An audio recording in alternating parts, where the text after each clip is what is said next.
Let's make macarons in the French method style. So what is the French method? So the French method is where we make what's known as a cold meringue. So there is no heating involved when we make our meringue for this particular style of macaron. So to achieve successful macarons, there's many steps, methods and tips and tricks involved in doing so. So we're going to go through some of those today in this recipe.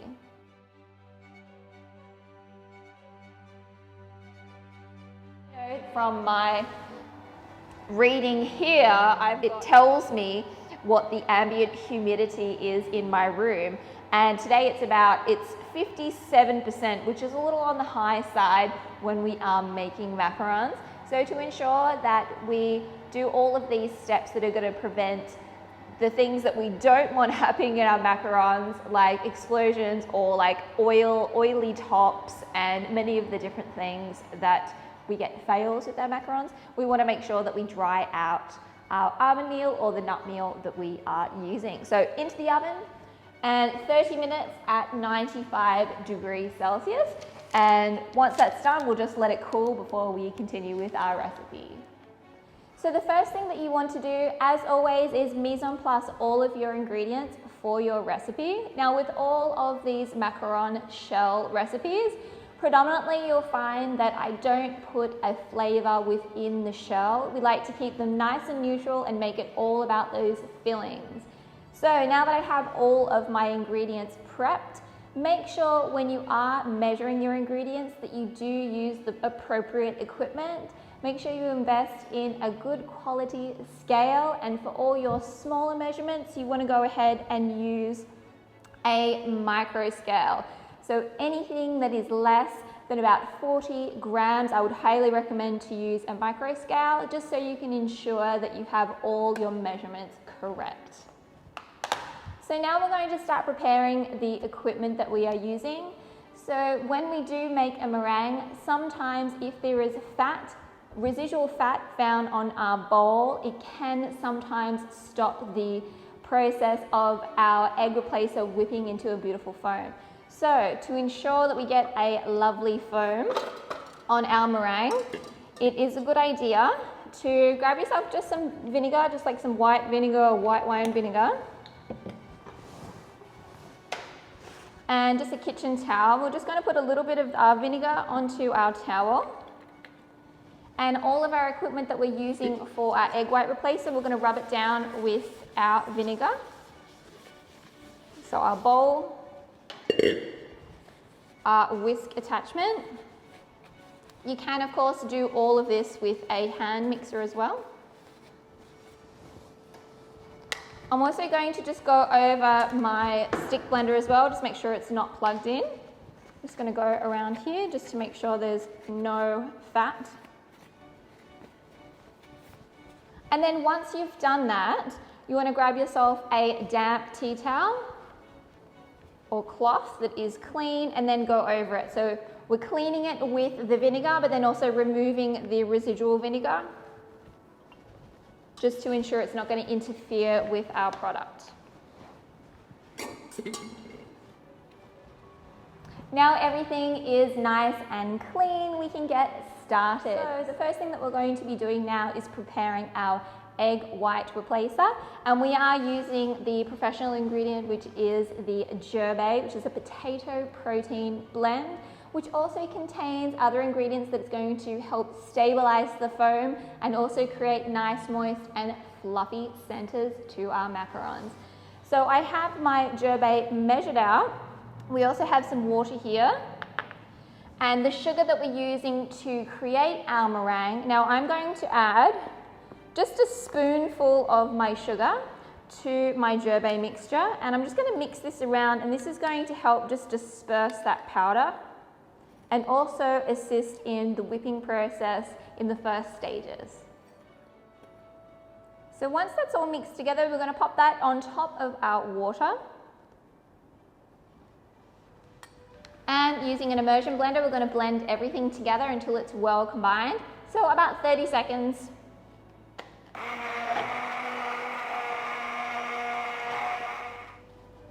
Now we want to transfer our egg white replacer into our mixer bowl. And fitted with our ball whisk attachment, we're going to whip this on a low to medium speed for about 3 minutes until it starts getting nice and foamy and everything's well incorporated. And it's important at this stage that we are working with a relatively low speed on our mixer. Egg white replacer is mixing up. We're going to start sifting our icing sugar or confectioner's sugar and almond meal.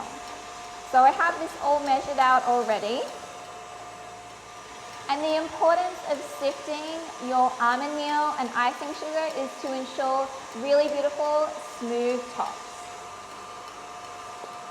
I like to sift this about 1/3 at a time.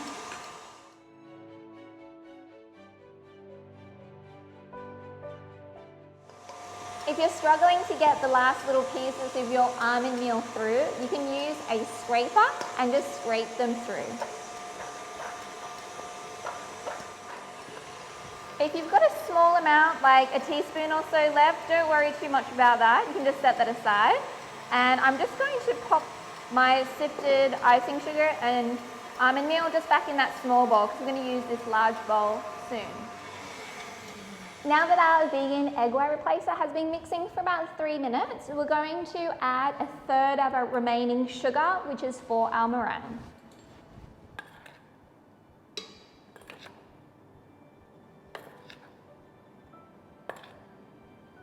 Now back on that medium speed, and we're going to whip this until we get like a soft peak stage. We don't want to use a high speed because we don't want to incorporate any large air bubbles resulting in hollow or large air pockets in our macarons. So you need to be patient waiting for your egg white replacer to get to that soft peak stage. The key is to go slowly so we can make sure that we don't get any large air bubbles. So I think that I'm happy at the stage that it's at right now. I'm just going to show you guys. So it has started to become a lot foamier. Could probably go a little bit longer. See, it's still a little bit ribbon-like. So I'm going to pop this back on for another few minutes. So I've let my meringue just run for a couple more minutes, and now you can see it's more at like a soft peak stage. So it's making some peaks, but then they're kind of falling over. So now that we're at this stage, just pop your bowl back on the mixer, and we're going to slowly add our remaining sugar for our meringue, a spoonful at a time, just on that medium speed until all incorporated.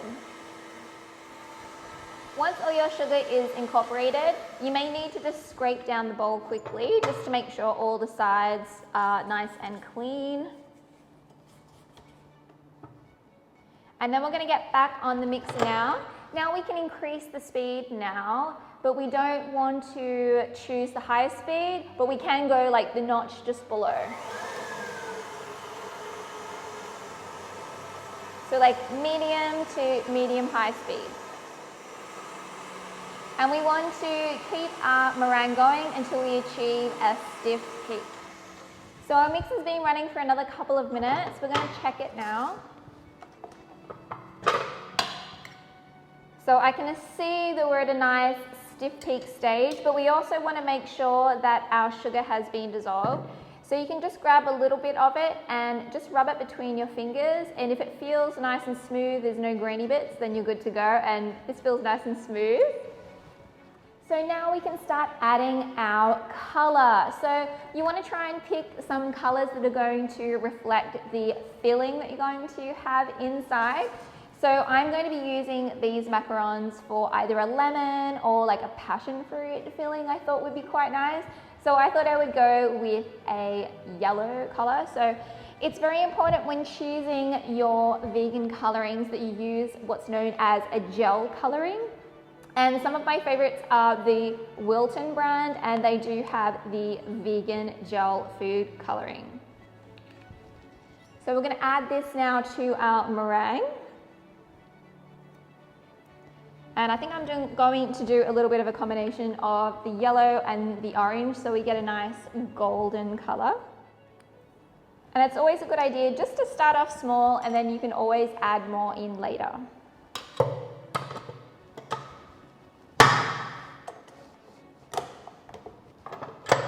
And on like a medium speed, we're just mixing in the color at this stage.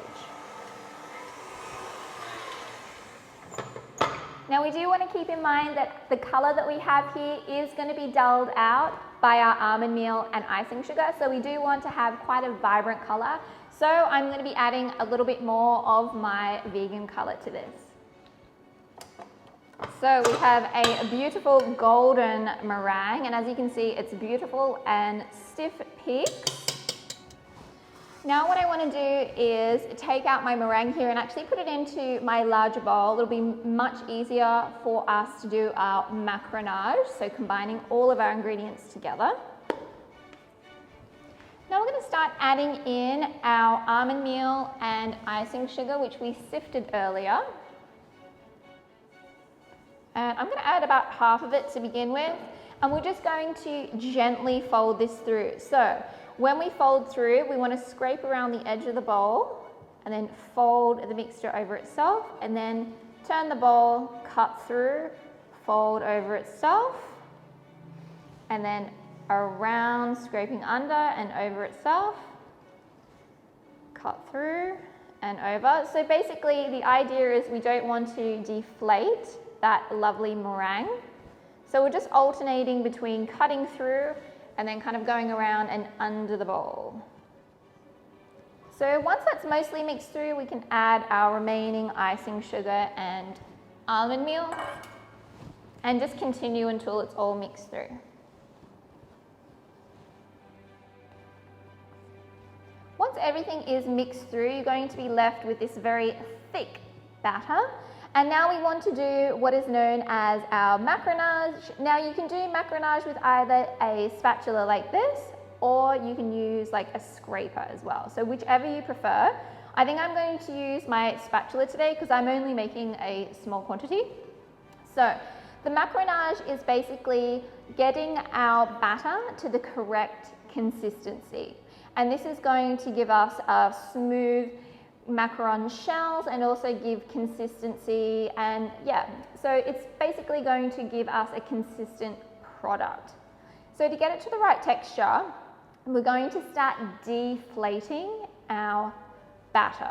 So we're going to get our spatula here and swipe the batter along the sides to remove some of that air. And then once we've done that, we're going to kind of scrape it back up and then incorporate it inside.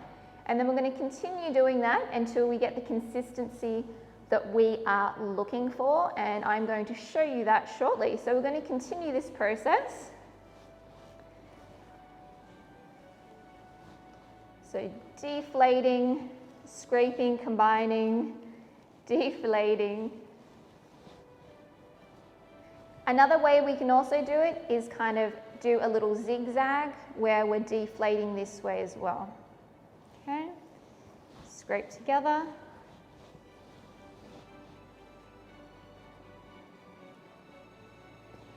So basically the consistency that we're looking for is very lava-like.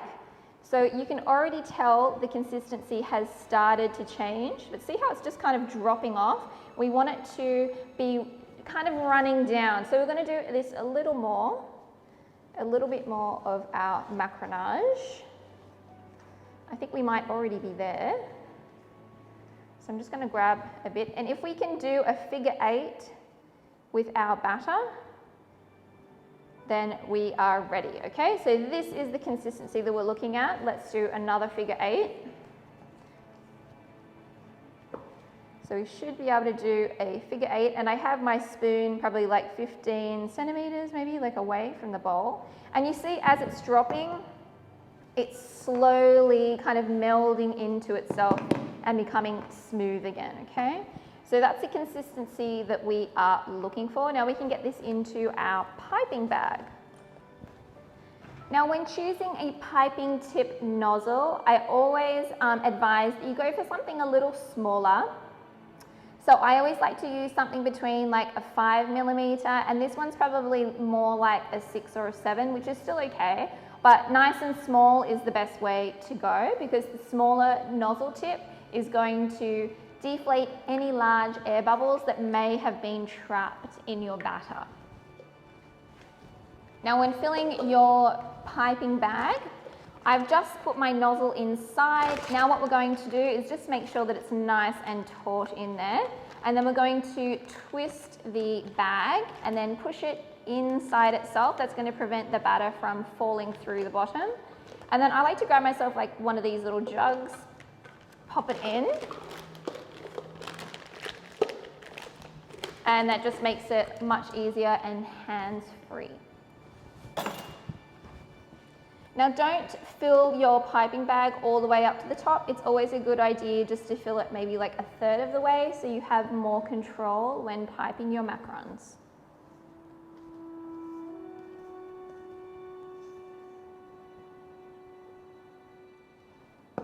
So I'm just going to put half my batter in, and then the remaining I'm just going to put a tea towel over the top just to ensure that it won't dry out.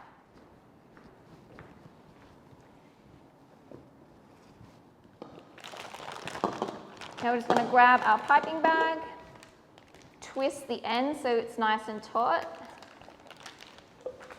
Set that aside. Now we're going to start piping our macarons. Now in front of me I have some guides, so you can buy these. This is like a silicone mat which has the circles. But you can buy these, and yeah, they're really handy, but you can also make them yourself. So all you need to do is grab yourself a piece of baking paper, which is going to be the same width as the tray, like same size as the tray that you're using. And just grab yourself a standard size piping tip, and you're going to use this as a guide for your macarons. Just ensure that you have about a 1/2 inch spacing between each one, and you can just go over that with a permanent marker. And I only like to do this just on one sheet, and then we can use that as a guide for all of our trays of macarons. So I'm going to use my silicone mat one today just because I like how it sticks to the table. If you don't have one of these, you can stick this one to the table. All you need to do is put a little bit of batter underneath, okay? So now I'm using a 1/2 sheet pan today, but as mentioned, you can use any size tray that you like. And we just want to make sure that we're not going to have macarons coming up the side, so I'm just going to kind of make a guide how wide my tray is. And then we can put that over the top of this guide. Now to ensure that this baking paper does not slide, we're going to put a little bit of our batter. So I'm just going to put just a tiny bit of batter in each corner. And we're going to stick this down.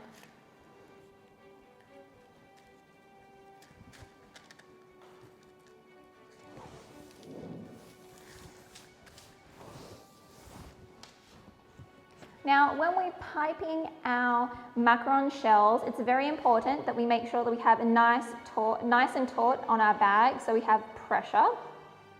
And we're going to come in on a 90-degree angle. So I kind of like to use my right hand as the hand that's going to push the batter through, and my left hand as a guide. So 90-degree angle, and we're going to press, press, press, press. And then once we're almost to the edge, we're going to stop.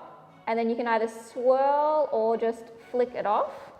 Let's do another one. Tighten again if it starts loosening up. 90-degree angle. And we're probably maybe like 1/2 centimeter above the paper. And we're going to press, press, press, press, press, almost to the edge, and flick. Okay? Tighten our bag again. 90-degree angle. Press, press, press. Almost to the edge. Stop pressing and flick. And we're going to continue doing this over our guide until we have a full tray of macarons.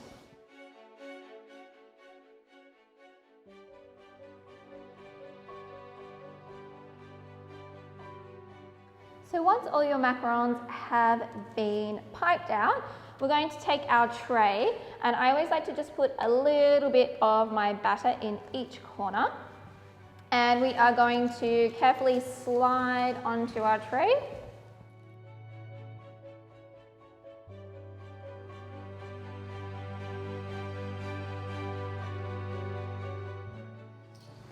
And I always find it a good idea just to secure the baking paper down, and you can do this with just some of these dog clips.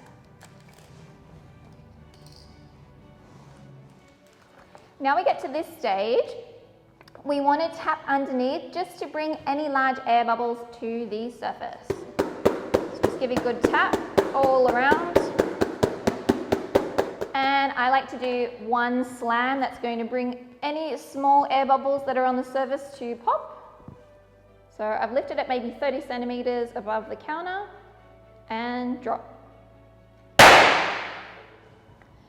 Now if you notice any large air bubbles has come to the surface, or you see any kind of like large holes, you can just go around there with your toothpick and just twirl that around to release any holes.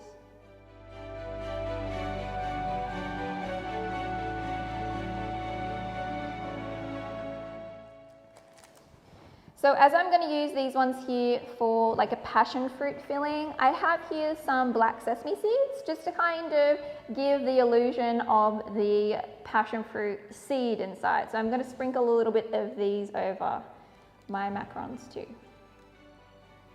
So they look like the inside of a mini passion fruit. Okay, so we're going to set this tray aside, and we want to allow the tops to create a skin, and depending on how humid it is on your day, it can take anywhere from 15 minutes up to like an hour, so we're going to keep an eye on these, but in the meantime we can continue piping the remainder of our batter.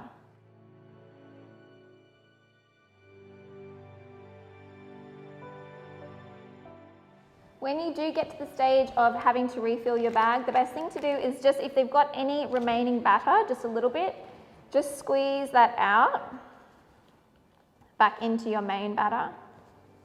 And this is going to prevent any large air bubbles happening when you refill your bag.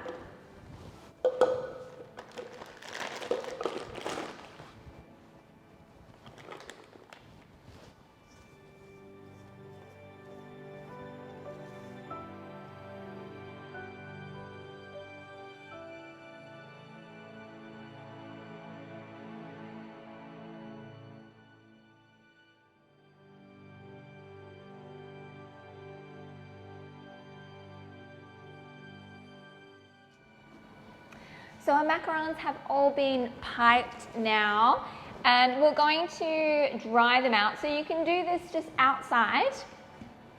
It will take anywhere from 15 minutes to 1 hour. However, I'm going to use my oven on the low setting, so I'm setting it to 35 degrees Celsius with a medium fan, and we're going to dry these out in the oven, or you could also do this in a dehydrator as well, just on a fairly low heat, if you don't want to wait that time doing it outside. So I'm just going to pop these into my oven now, 35 degrees with a medium fan for about 10 minutes, and then I'm going to check them to see whether they've developed their skin.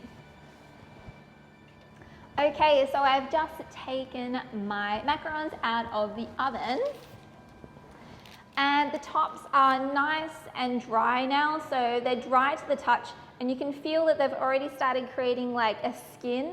So this is what we're looking for. It shouldn't be sticky. It should have a nice thin crust on there. It shouldn't be too dry either. So yeah, it's dry but not crunchy. So yeah, nice and dry to the touch. It's not sticking on your fingers. That's what we are looking for. So now we're going to set our oven and preheat it to 135 degrees Celsius. So I'm going to do that on my oven right now. So we're going to set for 5 minutes is going to be our bake time. 135 degrees is what we're setting our preheat to. And if you do have an option for a fan, we want to keep it on the lowest fan option. And it's off preheating now. Now that our oven is preheated, we're going to pop our macarons in there for 5 minutes to get their feet.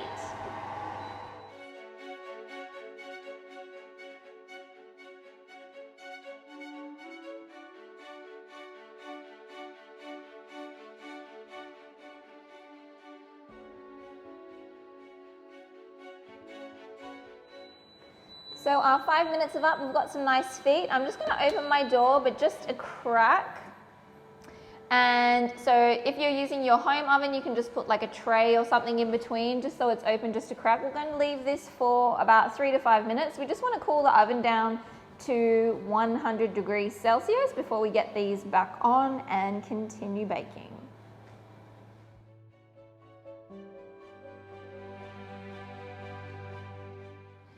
So it's been a few minutes, we've allowed our oven to cool down slightly, so we're going to get this back on the heat.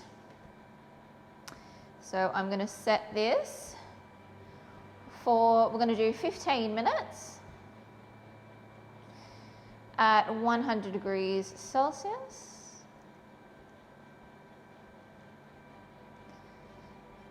With a low fan, and get this on.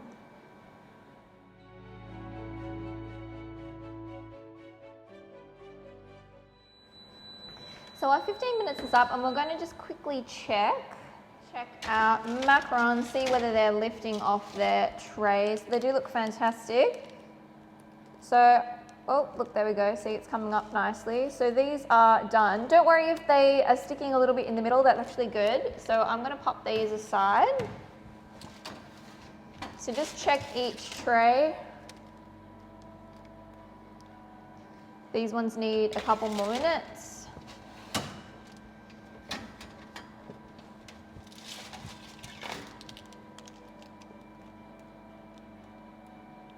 And these ones are just sticking a tiny bit in the middle, so I'm fine with that. So I'm going to set these aside as well.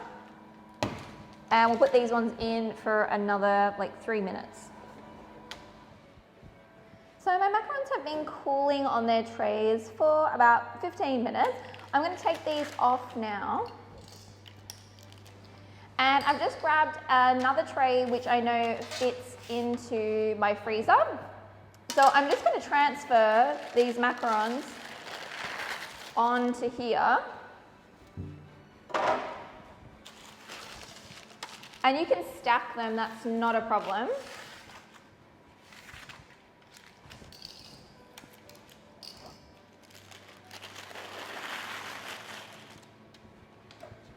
So I'm going to put these macarons now into my freezer for about 30 minutes.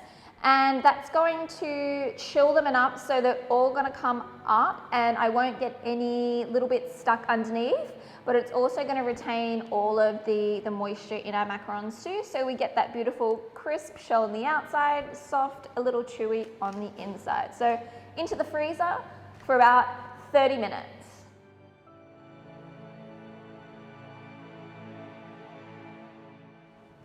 So I've pulled my macaron shells out of the freezer, and as you'll be able to see, they will just come straight off the paper really, really easily. So you can just flip all of those over.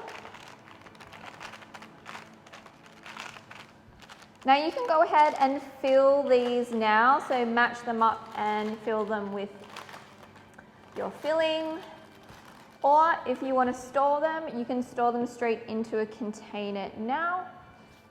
I generally like to just put them together. You don't even really need to match them, but I just find just in case, for any reason, it might get a little bit sticky here. But we're just going to pop them in.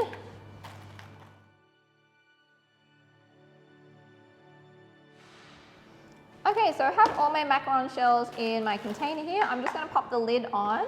And I'm going to put these in the freezer, and they will last several weeks in there. They'll be totally fine, and you can pull them out and fill them up whenever you're ready.